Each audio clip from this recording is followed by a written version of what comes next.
வெள்ளிக்கிழமை இல்லைன்னா செவ்வாய்க்கிழமை தோஷம் போறதுக்கு, பில்லி சூன்யம் போறதுக்கு, உங்க வீட்டுல இருக்கக்கூடிய அத்தனை கெடுதலும் போயிடும், எல்லா நெகட்டிவ் எனர்ஜி போயிடும், பரிசுத்த காற்றா மாறும். சாம்பிராணி போடுறது, ஹோமம் நடத்துறது, அதெல்லாம் அவ்வளவு பவர்ஃபுல். வீட்டுக்குள்ள நான் கொடுக்குற சாம்பிராணியை வாங்கி கொண்டு போய் நீங்க வீட்டுல போட்டு பார்த்து செக் பண்ணா தான் ஏன் அருமையும் புரியும், சாம்பிராணி அருமையும் புரியும். இல்லைன்னா புரியாது. தங்கம் உரசி பார்த்தா தான் நம்புவீங்க, உரசலைன்னா நம்ப மாட்டீங்க. அதனால எண்ணெயை கொஞ்சம் உரசி பார்க்கணும். எண்ணெய்னா சாம்பிராணியை செக் பண்ணி பார்க்கணும்.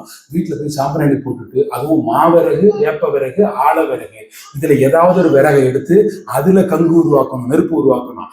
அதுல நெருப்பு உண்டாக்கி அதுல போட்டீங்கன்னா இன்னும் எனர்ஜியா வேலை செய்யும் சாம்பிராணி.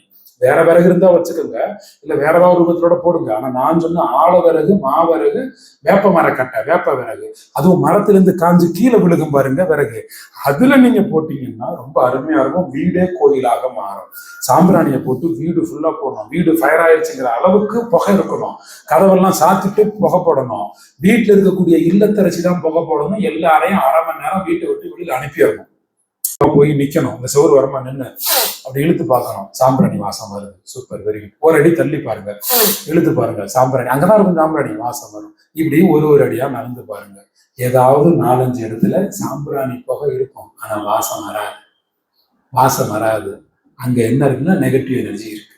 சில வீட்டுல வாடை கூட வரும். பயந்துடாதீங்க. ஏன்னா கதவை சாத்திக்கிட்டு நீங்க மட்டும் தனியா இருக்கீங்க வீட்டுல, ஐயையோ பேய் இருக்குன்னு பயந்து உங்க வீட்டுல சில இடத்துல வாடை வராது. அப்ப நெகட்டிவ் எனர்ஜி இருக்கு அப்படின்னு அர்த்தம். என்னதான் நம்ம நல்லா இருந்தாலும் சில நேரம் நெகட்டிவ்ஸ் நம்ம வீட்டுக்குள்ள வந்துடும். அப்படி நெகட்டிவ் இருக்குது அப்படின்னா அந்த நெகட்டிவ் எனர்ஜியை போக, செல்வம் பெருகாது வீட்டுல, அந்த நெகட்டிவ் எனர்ஜியை போக வைக்கிறதுக்கு தான் சாம்பிராணி.